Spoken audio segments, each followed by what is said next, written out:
Hello guys, welcome to crack UPSC now YouTube channel. दोस्तों आज की वीडियो में हम पिट्स इंडिया एक्ट 1784 को जानेंगे कि 1784 का जो पिट्स इंडिया एक्ट था वो क्या था। इसको दोस्तों ईस्ट इंडिया कंपनी एक्ट भी बोला जाता है, लेकिन पिट्स इंडिया एक्ट क्यों बोलते हैं वो मैं आपको वीडियो में बताऊंगा। दोस्तों अगर किसी ने रेगुलेटिंग एक्ट 1773 नहीं देखा तो पहले जाके आप उसको देख लीजिए। अगर आपने वो वीडियो देख ली होगी तो आपको ये वीडियो और अच्छे से समझ में आएगी, ईजी लगेगी। तो पहले मैं यही गुजारिश करूंगा कि पहले आप वीडियो वो वाली देख लीजिए, फिर इस वीडियो को कंटिन्यू करते हैं। तो चलिए दोस्तों बिना किसी देरी के शुरू करते वीडियो को। So let's go.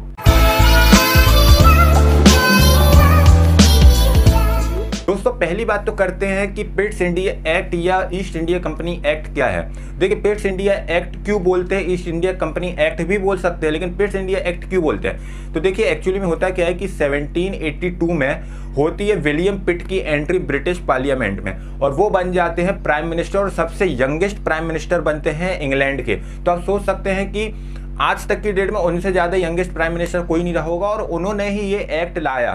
तो इस नाम से उनके नाम से दोस्तों इस एक्ट को जाना जाता है, जो कि पिट्स इंडिया एक्ट रखा गया है। अब बात आती है कि ये एक्ट क्या था दोस्तों। देखिए ये एक्ट जो मैंने लास्ट वीडियो में रेगुलेटिंग एक्ट 1773 को समझाया था, ये उसी को सुधारने के लिए, उसमें थोड़े बहुत इंप्लीमेंट करने के लिए, या हम बोल सकते हैं अमेंडमेंट करने के लिए ये एक्ट को लाया गया था। देखिए रेगुलेटिंग एक्ट 1773 पहला ऐसा एक्ट था जो ईस्ट इंडिया कंपनी के लिए लाया गया था। लेकिन आप जान सकते हैं कि पहली बार में कोई चीज़ करते तो परफेक्ट नहीं होती है, कुछ ना कुछ कमियां रह जाती है, और मैंने ड्रॉबैक्स आपको अच्छे से उसमें बता दिए थे वीडियो में। तो आप उसी को लेके चलिए कि इस वीडियो में मैं आपको उस ड्रॉबैक्स के जो सॉल्यूशन रहेंगे वो पिट्स इंडिया एक्ट में मिल जाते हैं दोस्तों। जैसे पहला ड्रॉबैक था कि गवर्नर जनरल को वीटो पावर नहीं रहती, तो इस पिट्स इंडिया एक्ट में वीटो पावर भी दी जाती है। तो चलो मैं आपको आगे वीडियो में आराम से बताऊंगा कि क्या क्या है। तो चलिए हम पहली बात करते हैं ड्यूल गवर्नमेंट।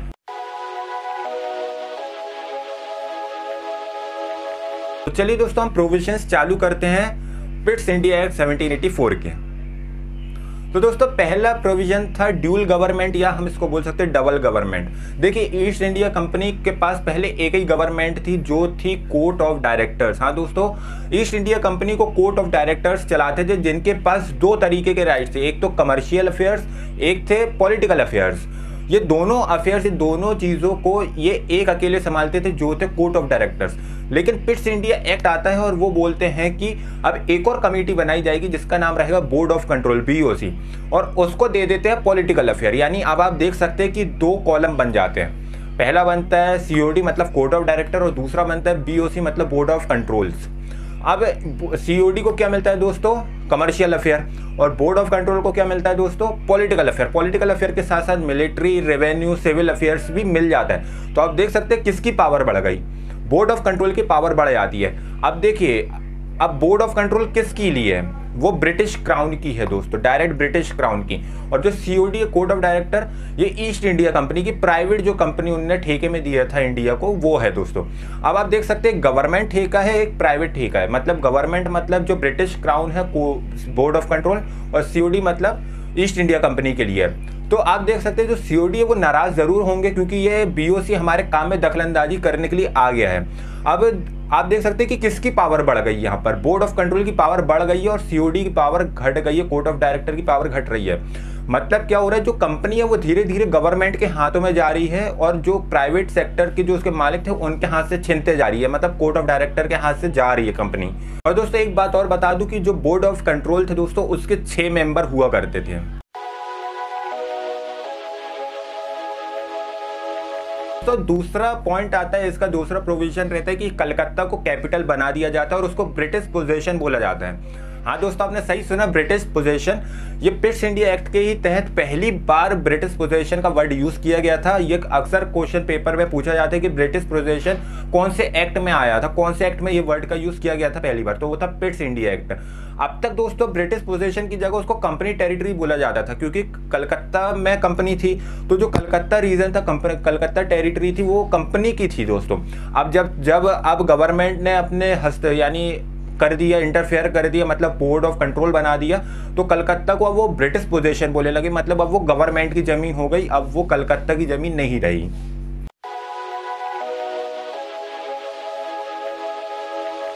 अब थर्ड प्रोविजन उनका रहता है सीक्रेट कमेटी इस्टेब्लिशमेंट। हाँ दोस्तों, अब सीक्रेट कमेटी का मतलब ये नहीं कि उन लोग आपस में बैठ के कुछ भी चीज़ कर ले, नहीं। सीक्रेट कमेटी का मतलब है कि इसके जो मेंबर रहेंगे वो सीओडी के सिर्फ 3 रहेंगे दोस्तों। सीओडी मतलब कोर्ट ऑफ डायरेक्टर्स, जो कि कंपनी के मेंबर्स कहलाते हैं, उसके सिर्फ 3 मेंबर रहेंगे। लेकिन बोर्ड ऑफ कंट्रोल के पूरे मेंबर रहेंगे। और मैंने बता दिया बोर्ड ऑफ कंट्रोल के 6 मेंबर हैं दोस्तों, यानी बोर्ड ऑफ कंट्रोल मतलब बीओसी के पूरे 6 मेंबर, और 6 के 6 मेंबर इस सीक्रेट कमेटी के हिस्से में रहेंगे। अब आप देख सकते हैं कि इसमें सबसे ज्यादा पावर किसके पास आ गई, बोर्ड ऑफ कंट्रोल के पास आ गई। मतलब 6 मेंबर उनके हैं और 3 मेंबर सीओडी के, मतलब कुल मिला के 9 मेंबर्स हो जाते हैं सीक्रेट कमेटी के। अभी सीक्रेट कमेटी बनाई क्यों जाती है? अब ये सीक्रेट कमेटी इसलिए बनाई जाती है दोस्तों कि अगर कोई भी रूल या लॉ पास करना कंपनी के हित के लिए, कंपनी के अच्छे के लिए करना है, तो ये सीक्रेट कमेटी ही अपने वोट देके उस लॉ को पास करती है। तो आप देख सकते हैं अगर बोर्ड ऑफ कंट्रोल ने मना कर दिया कि नहीं हमें नहीं चाहिए, क्योंकि उसके बाद तो 6 मेंबर हैं और कोर्ट ऑफ डायरेक्टर्स चाहते कि हो तो, लेकिन उनके बाद 3 मेंबर है, तो नहीं हो पाएगा रूल लॉ, जो भी रूल लॉ रहेगा वो पास नहीं हो पाएगा। तो आप ये सोच सकते हैं कि जो कोर्ट ऑफ डायरेक्टर्स थे उनकी जो पावर है और कम हो गई इससे, मतलब कंपनी अब धीरे धीरे और गवर्नमेंट के हाथ में जाने लगी।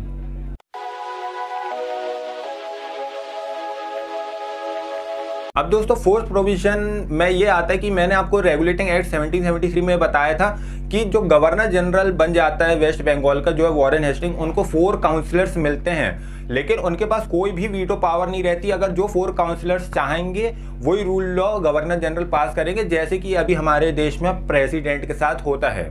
उनके पास वीटो पावर है, लेकिन वो एक ही बार यूज कर सकते हैं उसके लिए, लेकिन दोबारा अगर उनके पास वही बिल जाएगा तो उनको पास करना पड़ता है। ऐसी सेम कंडीशन वॉरेन हेस्टिंग्स जो कि गवर्नर जनरल थे बंगाल के, उनके साथ हुआ था।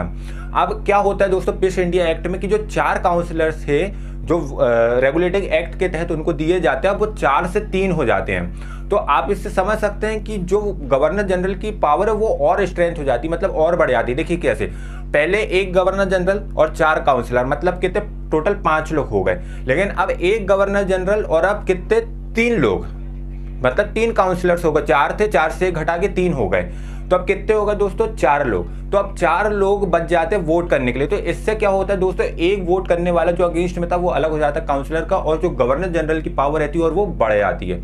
और साथ ही साथ गवर्नर जनरल को वीटो पावर भी मिल जाती है।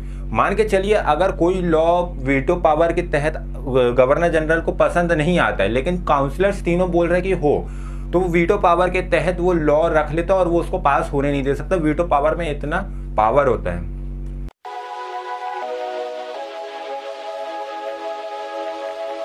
और दोस्तों लास्ट प्रोविजन ये है कि अब ब्रिटिश गवर्नमेंट डायरेक्ट कंट्रोल कर लेती है इंडियन टेरिटरी को।